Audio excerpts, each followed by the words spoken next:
Early morning in Brooklyn smelled of damp asphalt and the faint aroma of cheap coffee. William "Bill" Anderson, 65, moved through his small kitchen with practiced, almost automatic precision. 2 pieces of toast, black coffee, an unchanging ritual that started his day long before the city truly woke up. By 5:30 a.m., he was already at the subway station, blending in with the first birds of the workday, tired faces lost in their thoughts. His journey led him to Manhattan, to the very heart of the financial world, where he spent his nights erasing the traces of others' success. Bill was a janitor. Not a prestigious position, not one you dream of in your youth, but it provided stability, and stability had become his highest value. His days were long and predictable. From office to office, floor to floor, he pushed his cart of cleaning supplies, emptied bins, wiped surfaces. He saw the lights come on in skyscraper windows, watched young, ambitious financiers stay late, chasing their millions and their dreams. In their eyes, he saw a sparkle that once shone in his own. Bill Anderson.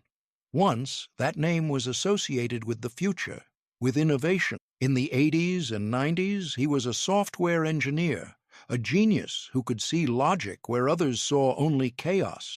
He was at the forefront of developing voice recognition technologies and artificial intelligence. His mind was sharp, his code elegant. He worked in Silicon Valley startups, in an atmosphere of feverish anticipation for revolutionary discoveries. He was part of the team that laid the groundwork for what now seemed commonplace. In his life, there was Sarah, a woman with a sunny smile, his wife. There was Daniel, their son, who grew up under his loving gaze. Their small house in San Jose, filled with laughter and the smell of fresh baking, seemed like a fortress, impregnable to adversity. Bill believed the future belonged to them, and he was ready to build it with his mind and hands. But then, like a bolt from the blue, the dot-com bubble burst in the early 2000s. The market crashed, companies vanished one after another like house of cards. Bill's startup, which had been on the verge of a breakthrough, was one of the victims. His savings evaporated, stocks became worthless paper, and the investments he had so carefully planned turned to dust.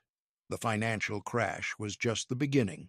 Stress, disappointment, sleepless nights, all of it built a wall between Bill and Sarah. She, always practical and down to earth, couldn't understand his obsession with a world that, in her opinion, had turned out to be nothing but a mirage. She blamed him. He blamed himself. Their marriage, once strong, cracked, and the fissure grew wider with each passing day. When Daniel turned 10, Sarah filed for divorce. Bill was left with guilt, shattered hopes, and the realization that he had lost everything. After that, he tried to return to IT. He sent out resumes, went to interviews, but the world had changed. New programming languages, new methodologies, young, hungry specialists willing to work for pennies, pushed him out. He felt like a dinosaur in a new era. His knowledge, once cutting edge, seemed obsolete. He took any job he could to survive: taxi driver, courier, electronic store clerk. Eventually, life led him to Brooklyn, to a janitorial job. It was the last item on a long list of his failures. He didn't complain. It was a stable job. It paid the bills, and no one expected more from him than clean floors and emptied bins. His son, Daniel, grew up.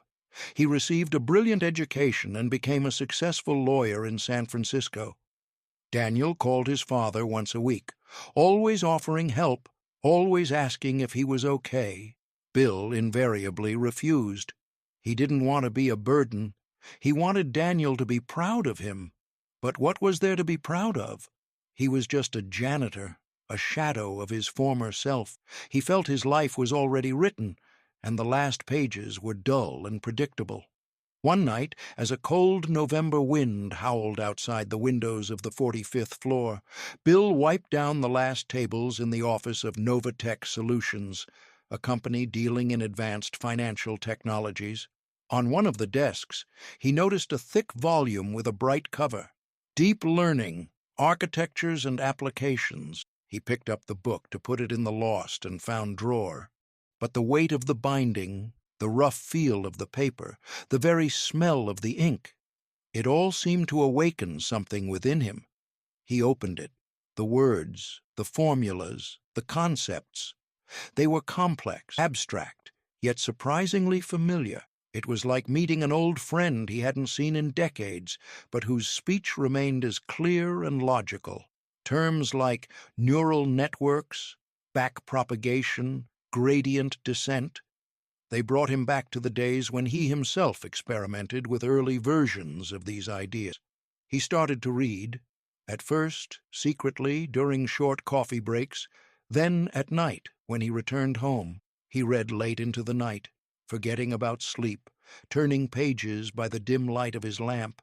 His old, routine-accustomed brain, which had for so long only engaged in mechanical work, began to reawaken. He remembered his old projects, his bold, for their time, ideas. He saw how the world he had once tried to build had now blossomed in all its glory, transforming from science fiction into reality. And he realized that he wasn't just a janitor. He was someone who had once been at the very forefront of this world. One book was no longer enough. Bill began using a public computer at the library to search for articles, scientific papers, and online courses. He watched lectures on YouTube, delved into specialized forums, studied Python, TensorFlow, and PyTorch. He discovered that many of the fundamental concepts he had learned in the 80s were still relevant, simply packaged in more powerful, accessible, and refined tools. His fellow janitors chuckled at him. "What, Bill, back to school again?" joked Mike, an older man with perpetually tired eyes, who saw Bill as just another weary soul. Bill simply smiled in response. He couldn't explain to them what was happening inside him.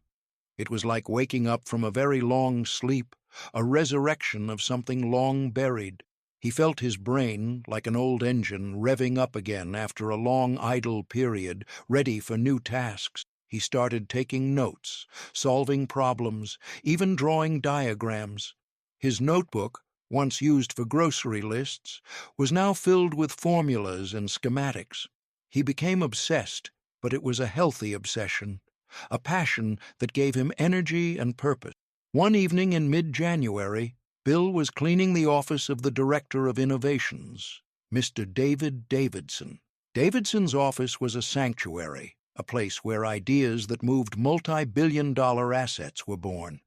On the huge whiteboard that covered an entire wall, there was a complex diagram.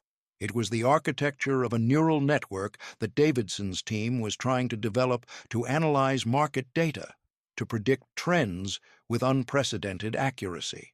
Bill, having spent the last few months in deep study of these matters, immediately saw it. An error. A small but critical logical inaccuracy in one of the nodes, which could lead to significant distortions in the final result and, potentially, to colossal financial losses. It wasn't just a typo. It was a fundamental misconception in the data flow. He hesitated. A chill ran down his spine. Who was he to point out a mistake to the director of a major company? He was just a janitor. Who would listen to him? He could be fired for his audacity, for sticking his nose where it didn't belong.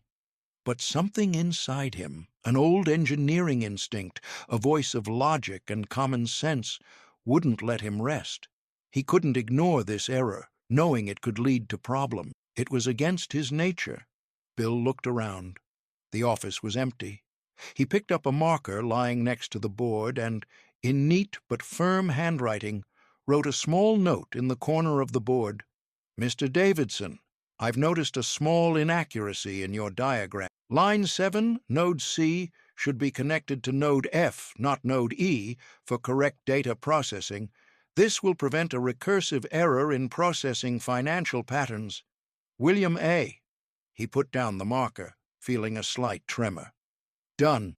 He cleaned the office as usual and left, leaving the note like a message in a bottle cast into the vast ocean of corporate routine. The next morning, when Mr. Davidson arrived at his office, his gaze swept across the board. He was surprised to see unfamiliar handwriting. William A.? Who was that? He asked his secretary, Ms. Evelyn, then the security guard on the floor. No one knew. Finally, he asked Mike, the day shift janitor. Mike shrugged. Oh, that's probably Bill. He cleans here at night. Old eccentric, always sitting with books, mumbling something about computers. Davidson, intrigued but also a little annoyed by such presumptuousness, decided to check. He approached the board, carefully examining the section Bill had pointed out. He checked the logic, re-verified the connections, performed a mental simulation, and, to his shock, he discovered that Bill was absolutely right. This small error, missed by several high-paid engineers, could have led to a catastrophe. Incorrect investment decisions based on faulty predictions could have cost the company tens, if not hundreds, of millions of dollars. Davidson was stunned. Who was this William A.? And where did he get such deep knowledge? He ordered his secretary to find this night janitor. The next evening, as Bill finished his shift, wiping down the last turnstile at the entrance, he heard his name called. Mr. Anderson? William Anderson? Bill turned around. Standing before him was Mr. Davidson, the director of innovations. Bill was surprised. He had never seen the director so late. His heart pounded faster. This is it, he thought. They're going to fire me. Yes, sir. Bill, he replied, trying to remain composed. Davidson extended his hand. I'm David Davidson, and I wanted to personally thank you for your note. You saved us from a very serious error. Bill was flustered. I just saw it. I used to do this kind of thing. Used to? You mean programming? Neural networks? Financial models? Yes, sir. A long, long time ago. In Silicon Valley. Before it was even mainstream. They started talking.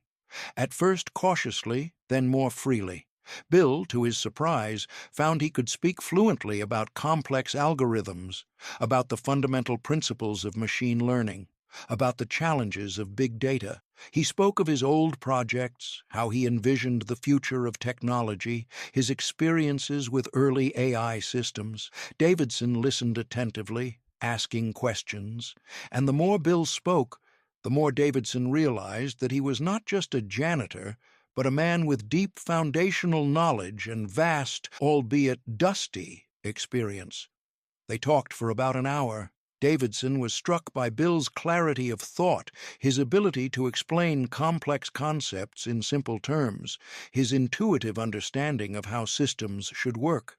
He saw in Bill not just a man with a past, but a potential asset for the future. At the end of their conversation, Davidson made an unexpected offer, one that Bill would never have dared to imagine. Bill, Davidson said, looking him directly in the eyes, we are looking for a senior architect for our new, most ambitious project, a project that could change the rules of the game in the market. We are ready to offer you this position. And, of course, a respectable salary that will reflect your experience and contribution. Bill was stunned.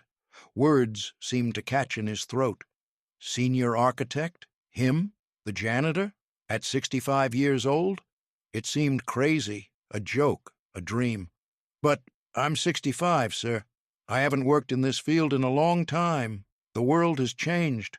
I'm not sure I can catch up. Bill's voice trembled. Davidson smiled. Age is just a number, Bill, and knowledge and experience, a fundamental understanding of principles, that's priceless. We are willing to give you time to adapt, to learn new tools. You have the foundation, and that's the most important thing. I'm sure you'll learn faster than you think. I believe in your potential. Bill hesitated for only a moment. He looked at his calloused hands, at his dusty uniform. This chance was incredible, risky, but he felt it was his last, only opportunity to change his fate. to prove to himself and the world that he was worth something. "I accept, Mr. Davidson," Bill said firmly. Davidson nodded with satisfaction. "Welcome to Novatech Solutions, Bill. I think you won't regret it." The first few weeks in his new role were a test. Bill felt like a fish out of water in an ocean of new technologies. Young colleagues, some half or even a third his age, spoke a new, unfamiliar jargon. New systems, new methodologies, a fast pace of work. It all seemed insurmountable. But Bill didn't give up. He arrived at the office earlier than anyone else, left last. He spent nights studying documentation, watching training videos, poring over online courses, trying to make up for a lost decade. His brain, which had been dormant for so long, was now operating at full capacity, greedily absorbing new information. His young and ambitious colleagues initially regarded him with suspicion. They whispered behind his back, "What's this old man doing here? They say he used to be a janitor?" But Bill paid no attention to the gossip. He just worked.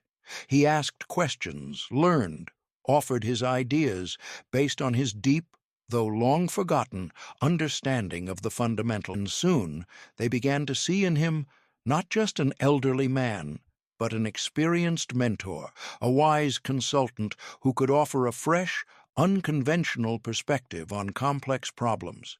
His ability to quickly absorb information and his sharp analytical mind amazed even the most skeptical. Bill became indispensable. His deep understanding of fundamental principles, his ability to see the big picture, his patience and wisdom, all of this proved invaluable to the team. He helped them solve several critical problems that seemed unsolvable. He proposed a radically new approach to the architecture of one of the key systems, which significantly improved its efficiency and prediction accuracy. His ideas, based on forgotten but still relevant concepts from his past, combined with the latest technologies, led to breakthroughs. The project he worked on turned out to be incredibly successful. The systems developed under his leadership allowed Novatech Solutions to make a giant leap in the market. The company earned billions thanks to the new algorithms and predictions developed by Bill and his team. His name, William Anderson, became known in the industry. He was invited to conferences as a keynote speaker. He was quoted in financial journals and tech publications. He, the former janitor, sat in conference rooms surrounded by young geniuses, sharing his knowledge, eliciting admiration and respect. Bill's life was transformed. He bought a small but cozy house overlooking the ocean in sunny California. He started playing his old guitar again, which had been gathering dust in a corner for so many years. He went fishing, traveled across the country, discovering places he had only seen in postcards before. His son, Daniel, was thrilled. He flew to visit his father every month, and they talked for hours about his new life, about projects, about his views on the future of technology. Daniel finally saw in his father not just a man who had given up, but a true hero who had managed to rise from the ashes, find his calling, and achieve success despite his age and past failures. The pride in his son's eyes was the best reward for Bill. Bill Anderson didn't become a billionaire in the literal sense, but his contribution to Novatech Solutions was greatly appreciated. He received a significant share of stock that made him financially independent for the rest of his life. He could have stopped working, but he continued. Money wasn't the most important thing.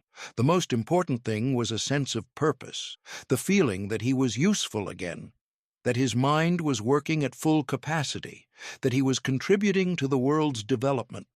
He continued to work at Novatech, not for money, but out of a deep passion for technology and a desire to share his experience. He became not just a senior architect, but a true mentor for young engineers. He conducted workshops, shared his wisdom, teaching them not only technical skills, but also principles of thinking, resilience, and the ability to see non-obvious solutions. He founded a charitable foundation that helped older adults learn new technologies, giving them a second chance at professional development and an active life. He believed that age should not be a barrier to learning and self-realization. One day, speaking at a prestigious tech conference in Silicon Valley, standing on stage before thousands of people, Bill said, "My life is proof that it's never too late to start over. Age is not a sentence, it's just another chapter in your life's book. And if you're brave enough to turn the page, if you're willing to learn, take risks, and believe in yourself, you might find that the most exciting part of the story is still ahead." My journey from janitor to architect is not a story of a genius. It's a story about a second chance, about how passion, curiosity, and perseverance can revive even the most forgotten dreams. His story became a legend. It inspired millions of people worldwide, proving that a second chance is possible at any age, and that true success is not the amount of money in your bank account, but the ability to find your calling and live a full life, no matter how old you are. Bill Anderson, the former janitor, became a symbol of hope and proof that the human spirit is capable of incredible things if given a chance. He continued to live, learn, and inspire. And he knew that his story was just the beginning. He had many more pages to write, many more ideas to realize, and many young minds to inspire. His secret was not that he found billions, but that he found himself.